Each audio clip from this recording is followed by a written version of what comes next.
Потребни се 3 основни чекори во зимското третирање на лозовите и овошни насади. Ова е потребно за неопходна заштита на растенијата од болести и инсекти, кои неретко во листовите презимуваат и во рана пролет прават големи штети на насадите. Ево, еден моп дека што денешниот доста е овоштарот или да помине низ овоштарникот и сеше има свиткани листови на гранките.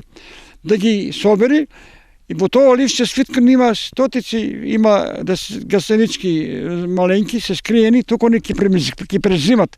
И ако не ги отстраниме, кога ќе дое пролета, почетокот на март, тие ќе излезат од завитканите листови и прават огромна штета. Да се соберат тие, да се изнесат и да се изгорат.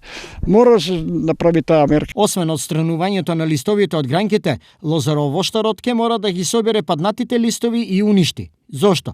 Бидејќи во тие листја што се паднати сега во земјата, се кријат потенцијалите за сите болести. Како рекол пепелница, пламеници и така дале, да не ги набројувам. Значи, многу е битно сега да се соберат сие паднати листови, да се изнесат од овоштарникот и да се изгорат. Со тоа сме многу направиле. Интервенциите се ефикасни, тврди Иванов. Од можните 5 третирања се прават 3, без употреба на хемиски средства. Ефектите ќе се видат во наредната пролетна или летна сезона, кога родот ќе биде значително голем од здрави како лозови, така и овошни насади.